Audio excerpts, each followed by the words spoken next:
Welcome to Gumball Love. I'm Melissa Ledger, relationship enthusiast, blogger, broadcaster, and creator of Gumball Love. I dated Mr. Wrong over and over again until I finally discovered a pattern.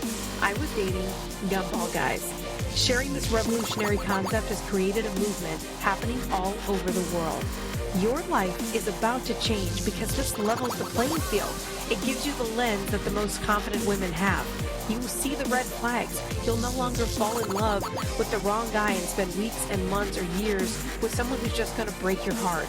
You'll gain the confidence to get out of that toxic relationship, get through the breakup, and gain a perspective that gives you the closure you need. Most importantly, you will be happily single, creating the life you were always meant to live, and attract the right person in perfect timing. Welcome to Gumball Love. I'm so happy you're here.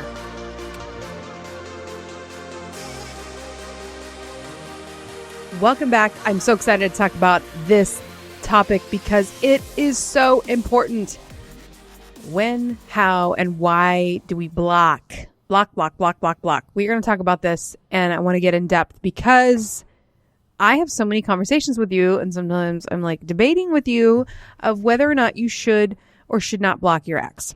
Okay. Maybe you feel like you have super high control and you're like, dude, I am like never Facebook stalking. I'm not looking at his Instagram. I'm totally fine. I have no emotions. If I see him come through my feed, I feel nothing. I'm like, it's like a butterfly. I'm just flying around with ease. Okay. If you're that cool, then maybe it's okay. But I'm going to try to convince you otherwise because I feel very passionate about this. And here we go. All right. So there are many phases of this, and it depends on where you are. If you just broke up, you've been broken up for a few months, maybe you've been broken up for a year, but you're still tempted. We're curious. We have access to this information. I can know what he's doing. I can see it. I can see what he had for breakfast today. I know if he's dating somebody and he's not posting anything with any girls, so maybe he's not dating somebody. Does that mean he's missing me? Does it mean he can't find anybody as good as me? Is he like, oh my God, I can't believe I let her go and I'm just dying without her? Like, we want to know, like, basically, how are you moving on with life without me there? Like, and if you are moving on, how well are you doing it? And then the second we see a good picture, it's like, then we're sad about it. And then we're like, well, how dare you enjoy your life without me in it? Like, I can't even believe you're smiling in that photo. I can't even believe you went to a concert without me. Like, it just is so weird to see somebody that you were just spending all this time with living life without you. It's like, I don't know. It's like we get territorial. We get, what's the word when you, like, you just feel like they're yours or they were yours. And you spent so much energy that all of a sudden now you're living separate lives. And social media gives us access to very personal things, especially if there's someone who posts a lot or if they have a public profile. And so there's that. And then there's all this like electronic evidence that leaves a path. Like, we can literally go back through the history of our relationship because so much is via text. We can see conversations. We can see photos. We can see things we laughed about together. It's like we have photo albums on our social media, and we've recorded so much of this history. And so when we break up, it's like, it feels weird to just let go of it all and move on from it. And it's like, it feels like, no, I this was important to me. This was part of, I used to go through this, like, this is important to me. This was a part of my life. Like, why would I delete it? Maybe I want to look at it. Maybe when my grandkids are going through boxes one day or going through my Facebook profile and they go back to yesteryear, they're going to see, like, you think of these weird things like, is this something I need to keep? So I have some tips for you. Are you ready? Okay. Whoa, that was a big siren. I bet that picked up on the microphone. So sorry. Hashtag New York City podcast live. It's very, very loud and I am on a very busy street. So, but I've noticed it doesn't pick it up as bad. So hopefully you're not hearing it as much as I can hear it in my ears. So here we go. Number 1, if you are stalking and creeping, which sounds so bad, right? But you're curious, and you can literally type in their name and see what they're doing. So who isn't doing that? Everyone's doing that. And it's normal because this person, you loved them, you still have love in your heart for them, you care about them. And so it's like you miss them, and then that's a natural response to be like, I wonder if they posted anything, or they're doing Snapchat. I mean, like, how many freaking ways can we see what people are doing? It's ridiculous. Snapchat, Instagram stories, and Twitter, and Facebook, and Instagram, and, everywhere else. It's crazy. So it becomes a lot of work to curate your news feed and protect yourself from seeing and being reminded of it constantly. Because when you break up, you go through the grieving process, and you have to be able to give yourself time to get over it. So I want to say, blocking sounds like, oh my gosh, I don't want him to think that I'm mad at him, or I don't want him to think that he has some control over me. And so I've thought about that, and I get it, because, when somebody blocks me, you're like, okay, you blocked me. Like, this feels like immature, right? And if you've ever found yourself blocked by someone, it's like, okay, did you feel all powerful blocking? Sometimes it's like for a stupid reason. But when you're doing this proactively, you have to kind of think about, like, do I really care what reason they make up in their mind of why I blocked them? Let's say they do think I'm immature. Does that matter? Because I'm doing what's best for me. Because I know if I see him in my feed, then all of a sudden he's in my head. And Dr. Caroline Leaf, who is a neuroscientist, you can look her up. She's phenomenal books. She actually has studied the brain for many, many years, her whole career.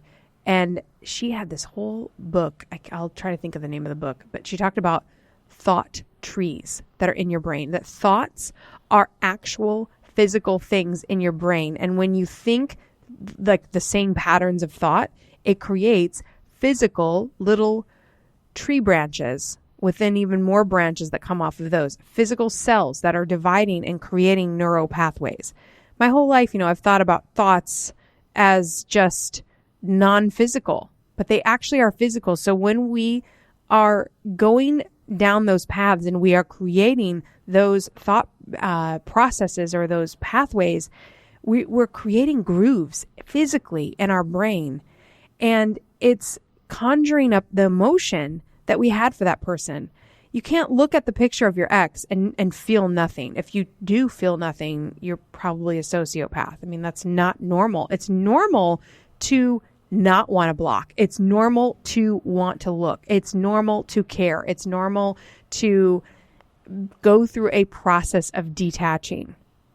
And so this blocking and removing, it's really out of sight, out of mind, physically out of mind. But I want to give you a little bit of leeway here, because I know that it's kind of like quitting smoking.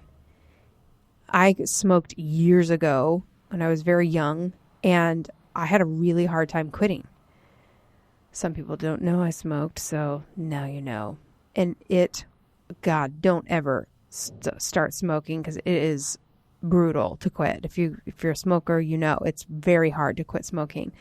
And I remember when I was trying to quit smoking, it was like, if I said, okay, today I'm going to quit, it was just like, oh, but I wasn't ready. And then it would be like, I'd be like, okay, or tomorrow I'm going to quit smoking. And then I'd wake up and I'd still have cigarettes, so it was like, okay, well, maybe I'll just finish those. And then it would just be another day of smoking, and it just kept happening. And finally I did something without realizing how effective it was going to be. I set a date in advance that I was like, okay, I'm going to quit smoking on July 4th, 2002. I think it was 2002. No. Yes, 2002. July 4th, I was like, I'm going to be independent from cigarettes on July 4th, 2002. And I was able to prepare, and I can't remember how much time I gave myself, like when I decided but maybe it was like a month or something. And then I told myself I can smoke it up. I can, smoke 3 packs a day if I wanted, but it took the guilt away, because I knew I had a deadline and I didn't have to constantly be afraid of the upcoming day. It worked, because then I knew after July 4th, I couldn't have lighters. I got rid of everything, ashtrays, lighters, cigarettes, anything that represented being a smoker. I eliminated because I had a plan. And then I even put pictures of lung cancer, like cancerous lungs, color photos. I put them up in my house. And then I had a list of reasons that I was quitting smoking. And I made that list and I hung it up in the shower. I put it on my bathroom mirror. I put it in the car because I always smoked in the car.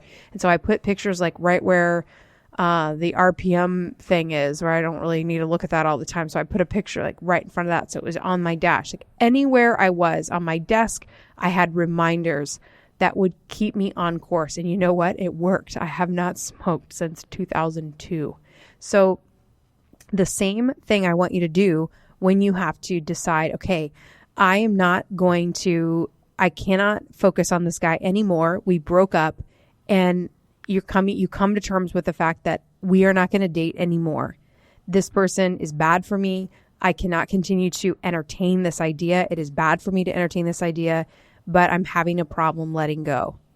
So set a date and then figure out what you have to do to accomplish the goal. So you've got to delete pictures, or you've got to put them in a place. So like if you don't want to delete anything, even your text conversation, let's say you have your text conversations, your photos, go on like Dropbox or some kind of like iCloud Drive or Google Drive and create a folder, and don't even name it like your ex-boyfriend. Name it something that's like bland, where you know what it is, but if you see the name, it's not going to like trigger very much. Or put a folder within a folder. Like make yourself go through a little bit of work to get to it. So if you decide that you get weak one day, you're going to have to go to your Google Drive and you're going to have to click on the folder. You're going to click on the folder in the folder. And then you're going to, you know what I mean? Like you want to make it a little bit more difficult so that if you can't let go, or you want to keep it, or you have the, what is it when you keep everything sentimental? If it's sentimental to you, I get it. And if you have physical items that you want to put in a box, put them in a box and put them on the top shelf of a closet, like with your holiday decorations.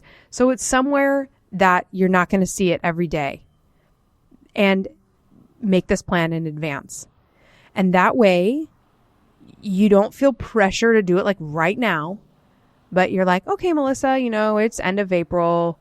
So maybe my date is May 5th or May 15th, or maybe you need the whole month of May. I don't know like where you are in your process, but you have to pick a date that you feel like, okay, up until that point, I can be in his bachelor party from 2008 and look at all those photos and stare at them endlessly and creep on his Facebook and his Instagram and watch all of his Snapchat stories, even though he can see that you're watching, and do what you have to do. Like just totally creep out. But then there's a deadline. And then when that deadline comes, you're done. And you have everything in place that needs to happen. So when you're doing your creep out, here's what I want you to do.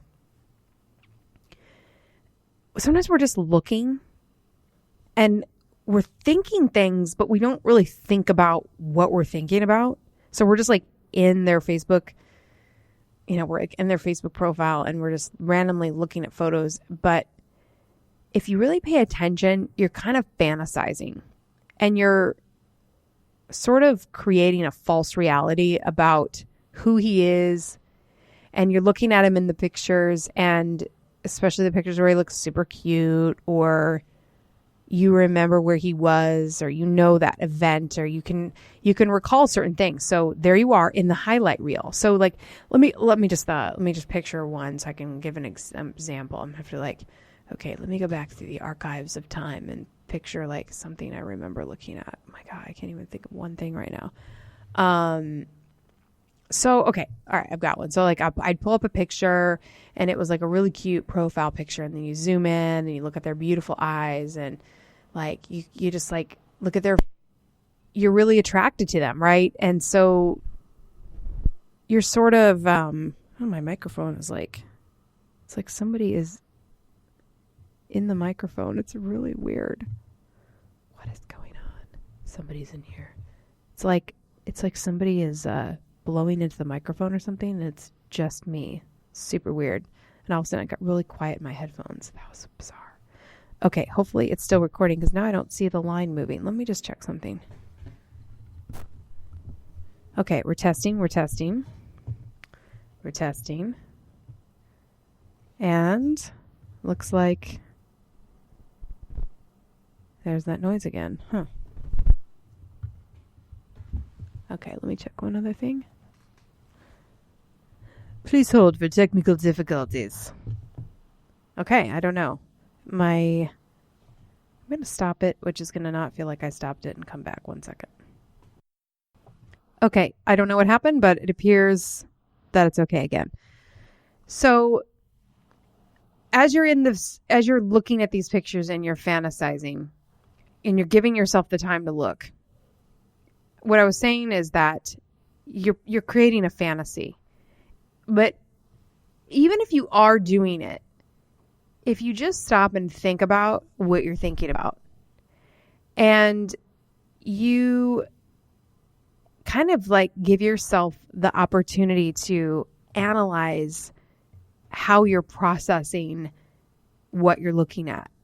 So if I say, I'm looking at this picture of him and I'm remembering how cute he is and how attracted I was, and then I start feeling like, gosh, why couldn't it have worked? And I remember when he did this and he did that, and it just seemed like it was going to be okay. And then you start thinking of things you want to say to them, and you start kind of like revisiting what could have worked, why it didn't work, or sometimes you just fully are in almost like this fantasy world. Like you go back to that very beginning and you start imagining being romantic with them or kissing them or whatever it is. You have to be realistic. So I want you to counter that and say, okay, well, let's go back to like a bad time. Let's go back to the time when you were trying to watch something on TV and he kept talking and interrupting and wouldn't let you watch your show, or he was being obnoxious while you were trying to do something while you're working on your computer and he's sitting in the same room and he's just being rude, or he was rude to your friend, or he was obnoxious at a social event where you really needed him to be there for you and he just was like irritable and wanted to go and wouldn't socialize and wouldn't interact with your friends or your coworkers or whatever. You need to really force yourself as you're fantasizing to shift gears and then go into a real moment and keep mixing reality with the fantasy. If you're going to do it, because I don't want to act like you're never going to go and wonder about his Facebook profile picture or his Instagram feed. Like, I'm going to assume that you're going to wonder occasionally and you're going to go. So when you go, I just want you to remember, okay, now let's go down reality lane if we're going to go down fantasy lane. And let's compare the two and really bring yourself down to what actually was versus what you wanted it to be. Literally, my microphone is doing things by itself. So weird. So that's one tip. And then I want you to ask yourself, is this like putting you in a fog? How often is this like taking up your time?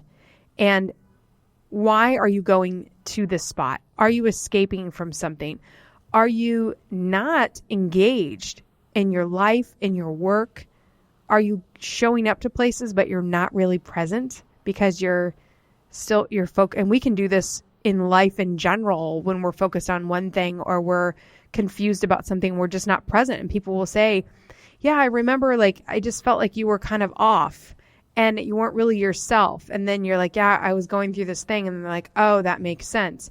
So that could be what's happening, where you're not really showing up because this relationship, this obsession has you kind of fixated, where maybe you're going back to that social media and you're in his Instagram. Like, every time you're picking up your phone, you're kind of checking to see what he's doing because you're looking for what his life is like without you. And then it's depressing because his life goes on, right? It's going to go on. They're going to like do things. They're going to go places and they're going to take photos.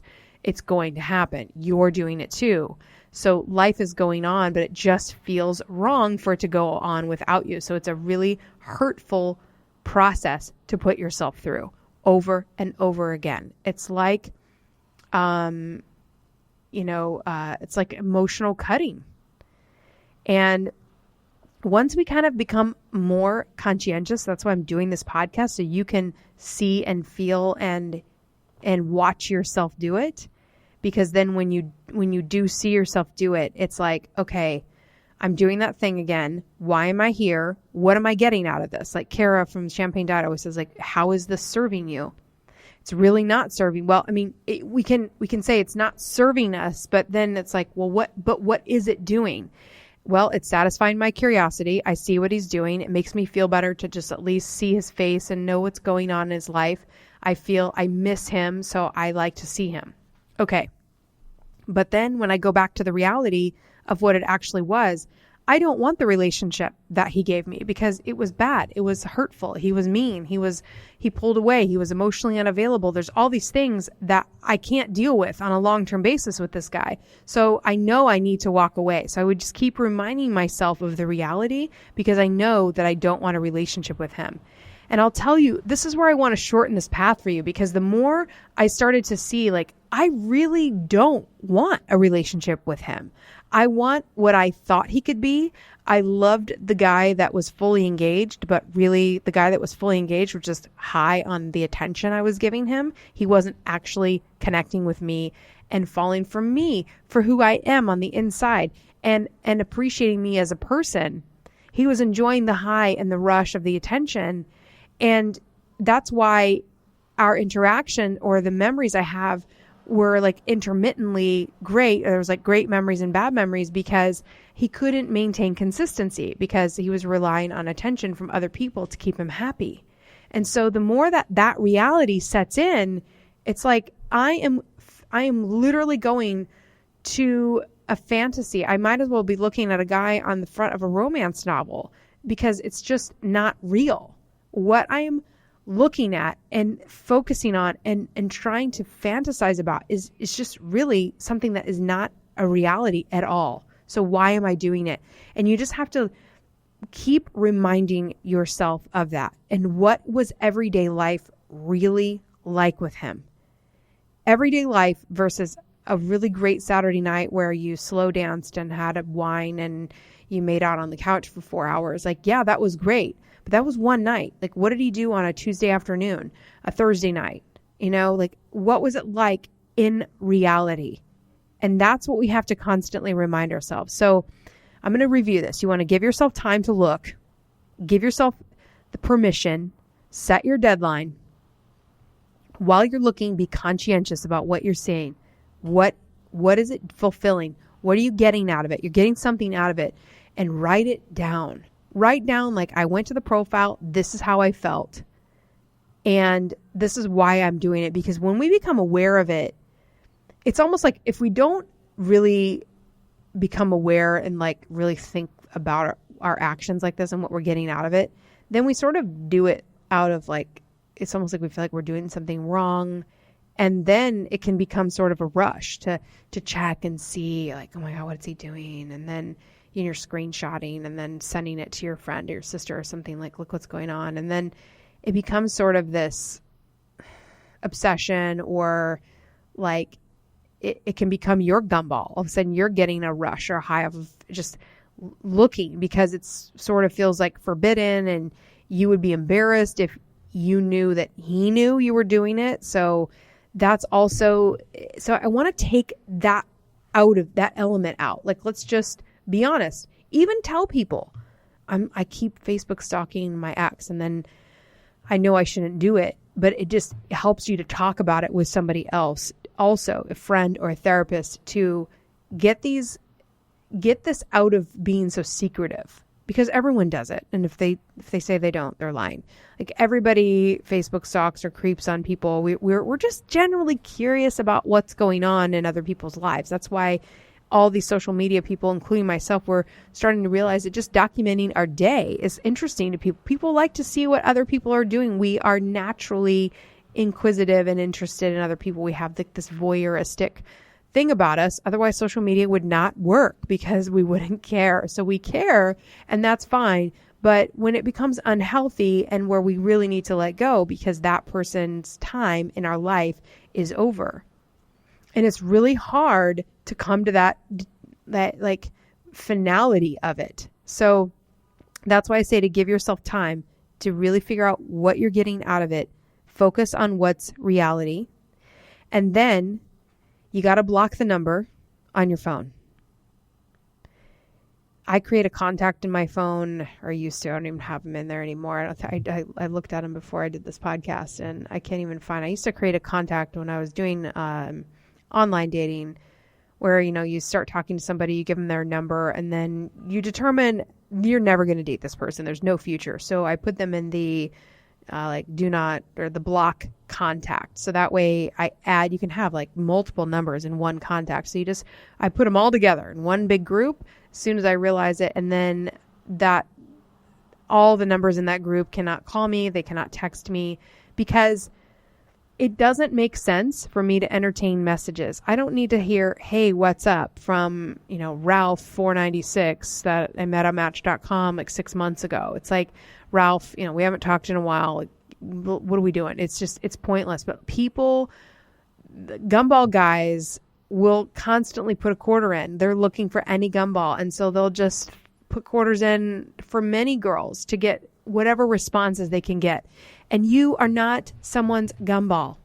So you have to prepare yourself also. It's kind of like back to the smoking example. Smokers that quit have to prepare themselves for being around other smokers. They have to prepare themselves for somebody offering them a cigarette. Or if they go out on a smoke break, how are they going to handle that when they're not smoking? They have friends that smoke. There's all these situations that you have to get ready for so that you are mentally prepared.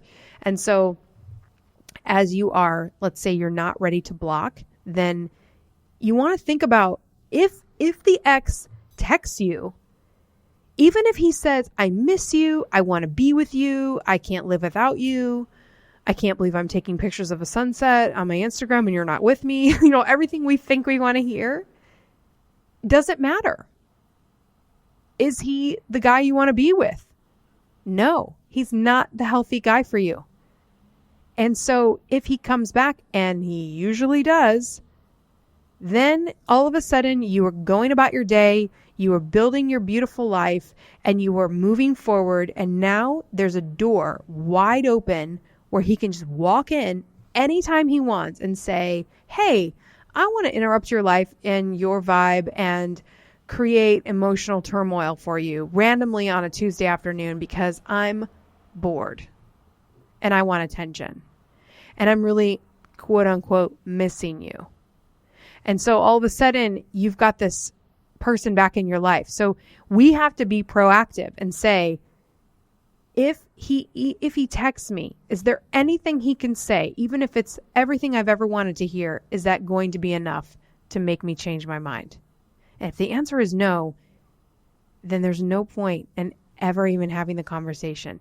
Yes, you will miss out on seeing that stroke of the ego of, oh my gosh, here he is. He's back and he wants me. And like my sister and I, I should just pull up the song. We joke because whenever a Gumball guy came back into our life, we would always be like, get over me, because it was just amazing. They would have these dramatic breakups and they would say like,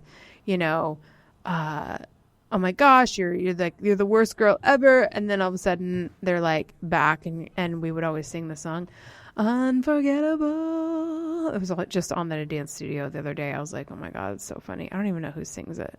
There's a movie called Unforgettable. Let's see if this is it. I don't think it is. It's probably going to play an ad. Yeah, it is going to play an ad. So anyway, I don't need to play this song. Now I really want to play it. Let's see if this is it.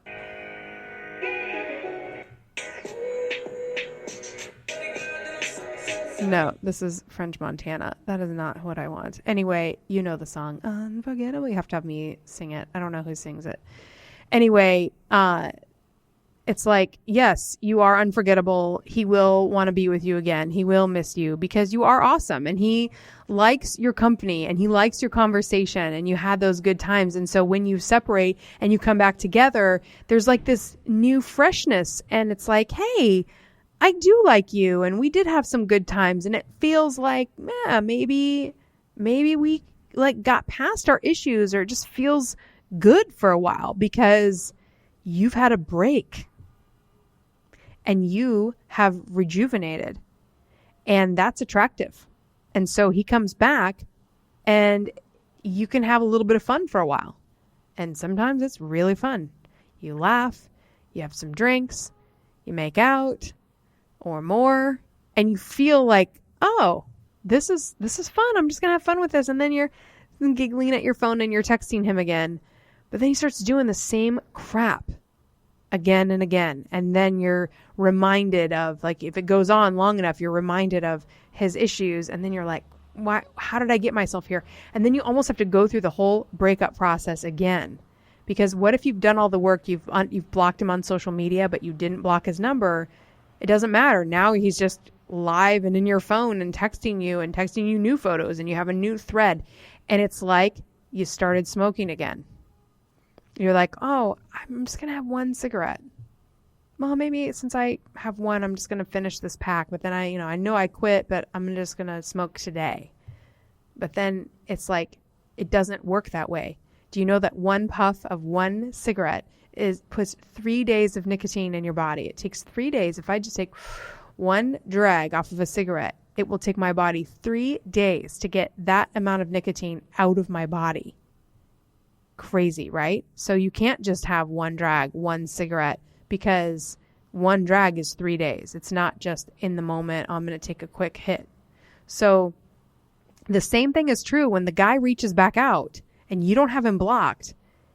You're going to have to go through the process again. And once I made this connection, it really made a huge difference of how I process the whole like blocking and removing and moving forward. Because if I didn't fully execute and completely clear it out, I knew that I was still vulnerable for him to come back. And they almost always, I would say at least 8.5 to 9 times out of 10, the Gumball guy comes back in a week, a month, 2 months.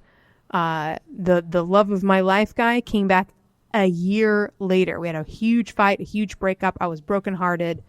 I did not contact him, and he sent me an email after a year. So sometimes you have to block even email and send it to a folder, whatever you have to do. I can't go through every type of inbox and what you would do, but you can block email, and you have to do it. Block email, block text, delete the pictures, put them in a place if you need to keep them, or just delete them, get rid of the text threads. And it's tough at first because it's just like smoking. You go to reach for the cigarette. You're going to have that neuro pathway is used to going to look up his profile. And then all of a sudden it'll say not found because you blocked it. And then you're like, crap. So then if you want to look, you're going to have to unblock. And so it puts sort of like, if you do go unblock, that's a signal to you that you're going backwards. And so that you can put little safety nets in there. I remember I told myself that if I wanted to smoke, I had to call my mom and ask permission, because that just seemed like I didn't want to tell her, Mom, I'm going to smoke. But I just told myself, well, if you smoke, you have to call Mom and you have to tell her you're going to do it first. And I did all kinds of stuff to quit smoking. I called people that had quit smoking and did it successfully and said, how did you do it? And I got a support system around me because it was hard. And it is hard not to reach out to your ex. It's hard not to wonder. You care, you love them, you have a history. There's so much it's a big process, especially if you've been dating them for a long time, or you just really fell hard for them and you're like, I can't stop thinking about them. I get it, but you're not going to stop thinking about them if you keep thinking about them and you keep looking at pictures of them and you keep revisiting your relationship and reading your text messages and your emails. It's just never going to go away. And so that's what I want you to do. I want you to be conscientious, to focus on the reality, to ask what you're getting out of it. Like Kara says, how is this serving you? Is it becoming your part-time job? Is it creating distraction in other areas of your life? Do you have any doors open? And ask yourself, if I leave that door open, what am I inviting back in? And what is it going to take for me? And how much longer is it going to take? I remember my last Gumball guy, I left a door open and it cost me another year, because I let him back in one last time. And then we started dating again. Then we did the breakup, the makeup. And I remember thinking back going, yep, you detoxed him from your life. Then you left the door open and you lost a year because I started smoking again, so to speak. Then I had to go through the whole quitting process again. And it was so hard because your emotions get involved. So this is so important. It's much more important than, oh, I don't have to block. Yes, you do. I'm going to be just firm on this. He doesn't belong in your life. He's not your friend. If he's not your friend and he's never going to be a romantic partner, he has no purpose in your life, because the person that is meant for you deserves for him to be gone. Because when your guy meets you that you're supposed to be with, he deserves a clean slate. He deserves to become Facebook friends with you and go look at your photos and not see pictures of you and your ex. He deserves to come over to your place and you guys are starting your new relationship. He doesn't need to see pictures of some guy on a dresser or a gift that this guy gave to you and he's like, oh, I like this, blah, blah, blah. Oh yeah, my ex gave me that. No, that stuff needs to go. And like I said, if you cannot get rid of it, put it just, if your friend has a garage or a storage or something, or you can put it somewhere where you never see it. You just don't want to throw it away right now. Any gift, anything that reminds you of him needs to go. I know it's harsh. You're like, geez, Melissa, this is harsh. I know it is. This is like tough love, but I'm telling you, once you do this and then you give yourself some time and you start filling up that time with positive podcasts like you're listening to now, music, be careful with music though. Music can be extremely powerful. We were talking about this, of whether or not to listen to sad music after a breakup. And actually we were talking about, for some people it's helpful and some people it's not. And I don't know if it's necessarily just sad music, but if it's music that takes you back to the best moments with him. I mean, I guess there's research out there to say that might be helpful, but I just want to caution you to not live and dwell in there for too long, because I want you to be creating new neural pathways, letting those other pathways die off, because eventually the thought trees that are created, if you stop thinking those thoughts, those eventually will go away. So I know this is a lot. I want to keep these podcasts a little shorter. I gave you a lot to think about. If you enjoy this podcast, please don't forget to subscribe. And if I can ask you a favor to leave a review, because I'm really trying to grow this audience and get this message out to save so many girls from these Gumball guys. You guys, it's an epidemic. We need to be sharing this out and reaching out to as many women, your friends, your family, as many as possible, because this is just the way our dating culture is going, and this what feels like disposable dating. It's like all these apps.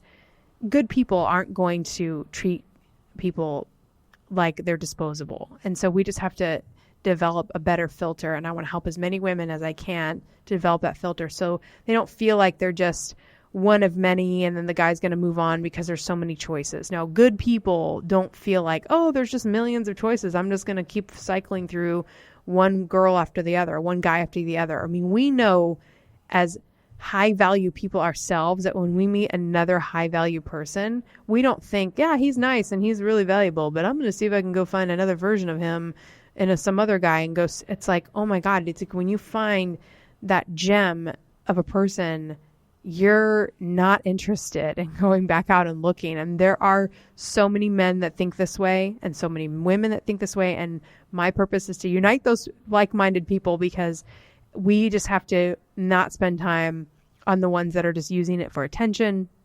They're using it for the gumball, for the quick fix. And that's the whole purpose of creating this movement. So my message here in blocking these guys and getting this energy out of your life is so key, so that you are not connecting with any men that act this way. I don't want you to connect with any men that are on this frequency. It's very important that you remove all of this from your life, because I'm going to tell you one little secret. When this is gone from your life for a period of time, when it comes back in, like you meet somebody like a Gumball guy again, and you haven't had it in your life. Have you ever had a cricket jump on your leg or a bug and you're like, ugh, get off? It's like, you just have this reaction. That's how you're going to feel. You're going to recognize the Gumball guy so fast. It's going to be like, oh, sick. And the only reason you're going to be able to do it that quickly is because you haven't had a steady diet of it. And so when it's there it just feels like, ew. But if it's always around you, you don't notice it. If you're sitting there and there's, constantly bugs jumping on your legs, you're not going to notice them as quickly. I always get these weird examples, but if you're sitting outside and there's crickets jumping everywhere, or grasshoppers, like you're walking through a field and they're just everywhere, then you're not going to be as like, oh my gosh, there's something on my leg. You kind of expect it because that's where you are. You're walking where all the bugs are and you're used to it. But if all of a sudden you come to a clearing and then you walk for miles and miles and miles and there's no bugs jumping on you, and then all of a sudden one does jump on you, you're going to notice that one. And so that you're going to notice that one Gumball guy so fast, but you have to spend time without interacting with them at all. And I'll get you to eventually where you'll never interact with them. I hardly ever interact with a Gumball guy. In fact, sometimes when I do, it's like, oh yeah, I forgot how they do that. And I forgot how they do this. It's like when I just don't see it in my everyday life, it makes such a huge difference in the quality. And all of a sudden you go, oh, this is why healthy women that really never grew up with this or dated guys, they kind of don't understand what I'm talking about when I bring up Gumball guys, because they just didn't ever experience it. And even when they see the behavior, they don't recognize it. They're just kind of annoyed by it and they're not attracted to it, but they're not even emotional about it because it's never been a part of their life. And so that's kind of the motive behind this advice for you, so that you are getting rid of this bad diet of these attention-seeking men. Because even looking at how they operate in social media, it's always going to be attention-seeking. And it just, I want you to get to a point where you get grossed out and where you're not just like, yeah, whatever. It is like I don't want you to feel like it's normal. And the less you see it, the more impact it's going to have when it comes back into your life. And you need to see that drastic change. And this is true for all of your Gumball relationships, which is for another podcast. Gumball people, friends, family, etc., that act this way.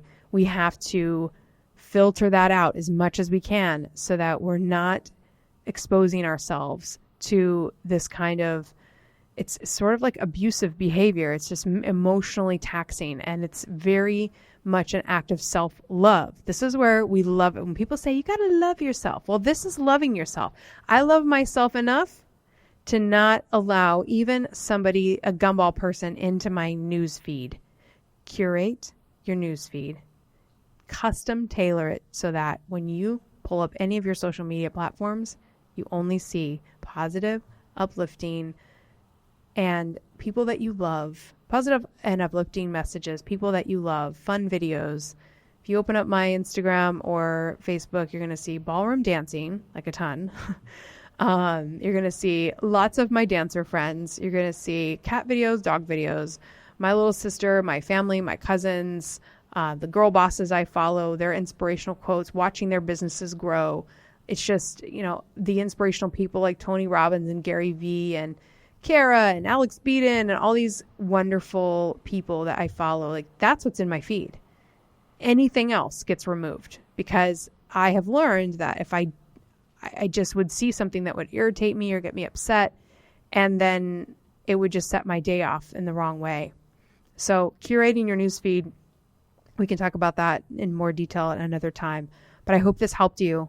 Hope this changed your perspective on blocking and really digging deep and clearing the space for the person that's going to love you right down to your toes for everything beautiful that you are inside and out, And once you find that love, you will see that hanging on to these breadcrumbs and looking at this guy's social media is going to be the last thing on your mind, because you're going to be so fulfilled in your own life. And when you meet the love that is truly meant for you, it will all fade away and you will step in and just enjoy the beautiful life that you've created. Until next time, I'll see you soon. Bye.